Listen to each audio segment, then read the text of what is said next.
Hello there, welcome to Chapter 12 of RWR Plays TEW 2020. We are, of course, playing as Eric Bischoff, booking WCW in 2001 after Fusion Media Ventures took over the company as opposed to WWE, and we have now done, I believe, 8 episodes of Nitro, plus of course the Big Bang and the Great American Bash. We're 2 weeks away from the Bash at the Beach as the series continues. If you've been enjoying the series and if you want to continue to follow along, best thing to do is give us a subscribe. Obviously it's the best for us too, so that would be a lovely bit of mutual kind of benefit there we'd get from that. But anyway, whatever the case, please subscribe. That'd be great for us. Today, of course, we've got another episode of Nitro, as I say, and a number of things have already been announced for this episode, including a 6-man tag match, which will see Booker T, Sean O'Haire and Chuck Palumbo take on Shane Douglas and the Steiner brothers. We've also got the first semi-final in the tag title #1 contenders tournament as the Insiders take on their ongoing rivals, actually, at this point, Team Canada. And we also know that Tommy Dreamer will be facing Kanyon in a no-holds-barred match. So plenty to look ahead to. Last week on the show, of course, the end of the show was Bill Goldberg defeating Brian Adams in a one-on-one encounter. But after the match, Kronik attacking Goldberg and powerbombing him through the announce table. And so Kronik have kind of got one up on Bill Goldberg in the ongoing feud between Goldberg and the franchise players, of course, the faction headed up by Shane Douglas. So without further ado, let's go into today's episode of Nitro. And to get us kicked off, we have got a couple of dark matches, and this show is being held in the Chuck Chansey Gold Casino in California. I wonder where in California that particular venue is. Whatever the case, a crowd of 2,203, which is the best crowd we've had for a Nitro in the Southwest up to this point. And the first dark match of the night sees Billy Kidman defeat James Storm in 6 minutes and 18 seconds, a segment rating of 52, Billy Kidman a 57, James Storm just a 19. Nothing notable really to talk about here, nor is there for the next match, which is an 8-man tag match. Bobby Eaton, Kurt Hennig and the European Union of Alex Wright and Norman Smiley against Johnny Swinger, Road Warrior Animal, Mark Jindrak and Sean Stasiak. Bobby Eaton, Kurt Hennig and the European Union win the match when Kurt Hennig pins Johnny Swinger after 7:51. Again, another dark match here, really, just to get everybody some in-ring time. Segment rating of 47. Kurt Hennig was a 59. He was the best performer in the match. The least good performer was Johnny Swinger. Again, that's not really a surprise given that we're not using him in any major way. Kurt Hennig, Sean Stasiak and Road Warrior Animal all off their game for this particular match. Segment rating of 47, and we go into the main show. And that main show starts with a tag team match in the Cruiserweight division as Chavo Guerrero Jr. and Jamie Noble defeat the team of Shane Helms and Great Sasuke in 8 minutes 21 seconds when Jamie Noble pins Shane Helms. Now, during this match, the announcers mentioned that next week Shane Helms will defend the Cruiserweight title in a triple threat match against both Great Sasuke and Chavo Guerrero Jr. So Jamie Noble was kind of the odd one out in this match, but he gets the pin when he gets that pin on Shane Helms. A segment rating of 57, so a really decent start to the show this, and Jamie Noble the least impressive performer of the 4. Shane Helms looking great. Great Sasuke is also looking really good now, and Chavo Guerrero Jr. decent too. So a really good start to the show, really happy with that. In the next segment we get Tony Schiavone standing in the ring, and he welcomes his guest, at this time Vampiro. After Vampiro comes to the ring, Schiavone asks him about his undefeated streak in singles action since the relaunch of WCW. Vampiro says that he's been able to do that because his mind and his soul is in perfect alignment. He's learned how to be his true, authentic self, and it's paying dividends. Schiavone then asks what's going on with him and Hugh Morris at this time. Vampiro asks him, who? Schiavone repeats, Hugh Morris, the guy you defeated at the Great American Bash. Vampiro says that he doesn't believe there is anybody around here under that name anymore, but says that he believes Schiavone is referring to a man who is in the process of finding himself as well. He says that the man you referred to as Morris now goes by a new name, a name given to him for its irony, as the man has the darkest of souls. His name is Jester. The man formerly known as Hugh Morris then enters the arena with a sullen, serious look on his face, and Vampiro says that Jester has a new skin, a skin that he can be fully comfortable with. He says that together, he and Jester, the Gothic Collective, will realize their full potential. A segment rating of 46 here. Everybody looked good in the segment, and Jester used subtle mannerisms to hint at a future heel turn, and he shouldn't need to.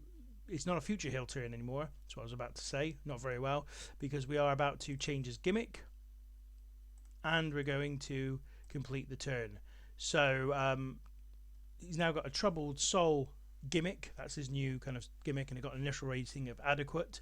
Perhaps people not quite fully kind of getting what this is all about yet, but it says it's likely to rise over time as the fans get used to it, so that's good. And the turn was a complete success, so Jester is now a fully fledged heel and is aligned with Vampiro. Next match is another one in the women's title round robin tournament. Jazz versus Kana, 527. The pinfall here, segment rating of 11, so that's better than the most recent matches we've seen in this tournament. And Jazz at a 26, Kana at 21, so that's a pretty decent score for them as we continue to build these women with these sort of short matches and get them familiar with the crowd. Next up, Tony Schiavone is backstage and he welcomes his guest Bill Goldberg for an interview. Schiavone says that last week Goldberg was the victim of a vicious 2-on-1 attack from the men who have been thorns in his side ever since the Big Bang, Kronik. He asks Goldberg whether there are any lasting injuries. Goldberg says that he's got a couple of bruises, but he's feeling fine, and Kronik are going to have to do a lot worse to keep him down. He then takes the microphone from Schiavone and looks directly into the camera and challenges Kronik to whatever kind of match they want, one at a time or all together. It's no odds to him, just name the match. So segment rating of 50 here. Goldberg wasn't great when going off script, and Goldberg's not a great promo guy. He looks great when he's in the ring, but he's not a great promo guy, so perhaps not the best of segments, but still decent, and Goldberg puts out his challenge to Kronik. Next we have the debut of the FBI, or at least the in-ring debut of the FBI in WCW, and they beat Lash LaRue and Jason Jett in 8:39 when James Maritato submits Jason Jett after interference from Johnny the Bull. So the end of this one comes when Johnny the Bull knocks Jett down with a brutal big boot on the outside, then rolls him into the ring, allowing Maritato to lock in an armbar submission for the win.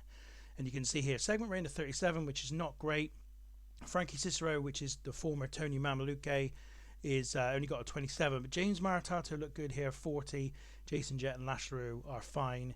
Segment rating of 37 is not too bad for the debut of the FBI, given that they're not likely to be hugely known everywhere in North America upon their debut. So then we have a pre-recorded interview earlier in the week with Mike Tenay sitting down with Stevie Ray in Stevie's home. Tenay asks how Stevie is doing after the attack by the Magnificent Seven 3 weeks ago on Nitro. Stevie says he's still in a little pain from the surgery that was required afterwards, but apart from that he's feeling pretty good, all things considered. Tenay then asks whether what Booker T told them a couple of weeks ago is correct, that he's been told by doctors that he will not wrestle again. Stevie says that it's true. The doctors have made it clear that it's unlikely anybody would medically clear him to return to the ring. Tenay asks him how he feels about that, and Stevie says that he's philosophical. He says he was already retired just a month ago, and he came out of retirement to have his brothers back, even though it was a gamble. He says that he's been to hospital, he's recovering, and the Magnificent Seven were beaten, so the gamble was well worth it. Tenay asks Stevie about Booker T and his eagerness to get his hands on Scott Steiner, including this week's main event of Nitro. Stevie says that he just wants his brother to get on with his own career now. He doesn't need no revenge on Steiner, and Booker should concentrate on what's important, that WCW title. So segment rating here 41. Mike Tenay and Stevie Ray both struggled when going off script, but that's fine. This was really just a segment to kind of draw a line under Stevie Ray as a character in WCW. I don't expect to use him too much after this point, at least as an in-ring talent of any kind. But I just felt like, given we made a big deal of Booker T and Stevie Ray's reuniting on Nitro a few weeks back, and the fact that now this is kind of Booker T's motivation for wanting to get to Scott Steiner, we needed to address Stevie Ray. We couldn't just leave him as if he didn't exist. So this was kind of, in a way, writing Stevie Ray as a character out of the story, even though he will remain a motivation for Booker T. In the next segment then we have a no-holds-barred match. Tommy Dreamer defeated Kanyon in 11:31 by pinfall. Segment rating of 57. Kanyon was really good here, 62. Tommy Dreamer 49. Again, Dreamer and Kanyon have pretty good chemistry. This was a poorly placed match though, because a wild brawl, which is what I kind of advised them to go for, was really needed a crowd who are buzzing and ready for action. I guess after a pre-recorded sort of sit-down interview thing, it wasn't perhaps the most exciting thing heading into this match. But anyway, a segment rating of 57, pretty decent as their feud continues.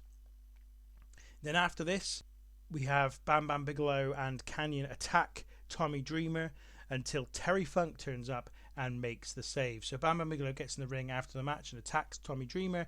After a minute or so, Kanyon joins the attack after having recovered, until Terry Funk returns to WCW and evens the odds against the pair and helps Dreamer drive them away. So segment rating of 53. Tommy Dreamer's blue chipper gimmick has got an initial rating of awful, and Tommy Dreamer versus Kanyon storyline has advanced with this but lost heat. So anyway, Terry Funk has been added to the mix here, sort of an ally to Tommy Dreamer against the duo of Bam Bam Bigelow and Kanyon. After this, we get Mike Tenay and Jerry the King Lawler at ringside. Mike Tenay and Jerry Lawler are talking and say that right now they have personnel clearing up the ring following the chaotic no-holds-barred match that took place before.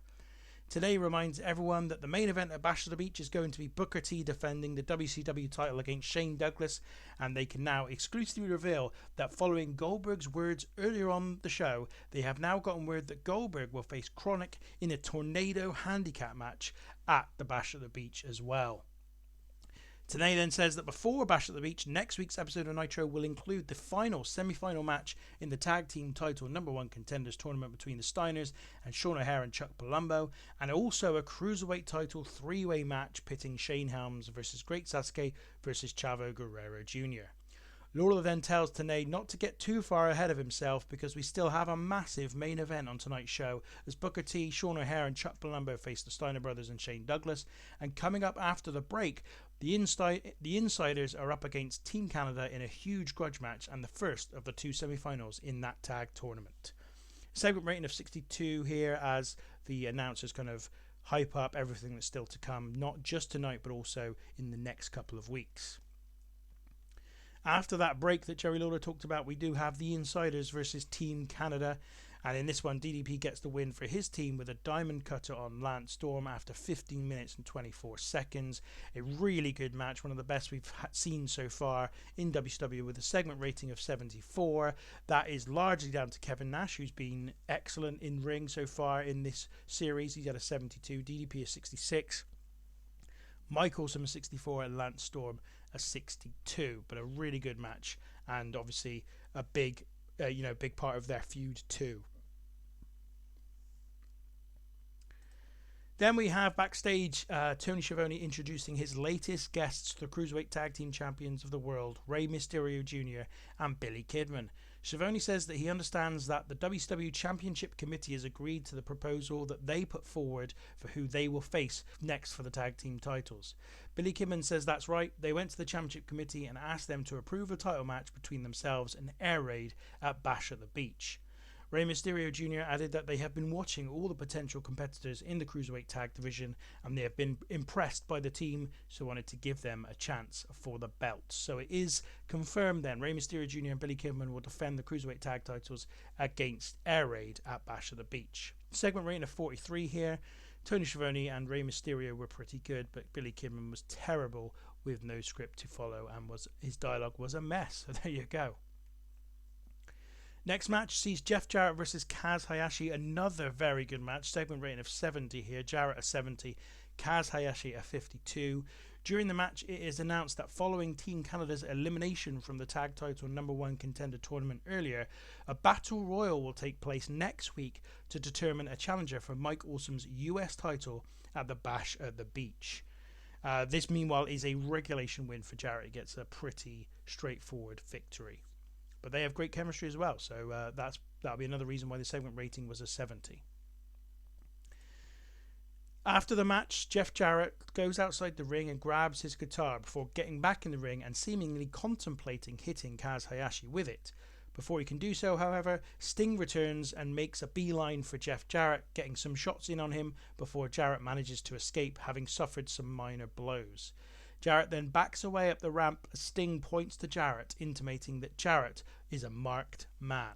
A segment rating of 64, this sees Sting kind of return to television after a couple of weeks off, and Kazuhashi underperformed. He was just there to sell the injuries that he had got during the match, but the performance of Sting was fantastic, and the feud between Sting and Jeff Jarrett continues. So we go to our main event, and it's a 6-man tag match which sees Shane Douglas and the Steiner brothers defeat Booker T and Sean O'Haire and Chuck Palumbo in 17 minutes and 14 seconds when Shane Douglas pins Sean O'Haire. In terms of in-ring work, Scott Steiner, as usual, was shoulders above everybody else. His in-ring rating was an 88, so he's actually getting better with each match as well that goes past. The weakest man in the match was Chuck Palumbo with a 48, Sean O'Haire had a 53, and Shane Douglas only a 56 heading into his world title match with Booker T. But he's had a couple of victories in the last couple of weeks, which should hopefully help his popularity and bring his performances up. Segment rating overall 73, can't argue with that at all in terms of a segment rating, especially in the main event. Happy with this. As the show goes off the air, Shane Douglas is shown celebrating in the ring and running his hands along his stomach as if to say, I'm going to be the next champion. And that is the end of the show, and it was a very, very good episode of Nitro, this one. An overall rating of 68, but 2 matches, in fact 3 matches hit the 70 mark, which is in stark contrast to last week's show. We had a 74 with the Insiders versus Team Canada, a 70 with Jeff Jarrett versus Kaz Hayashi, and a 73 with Shane Douglas and the Steiner brothers versus Booker T and Sean O'Haire and Chuck Palumbo.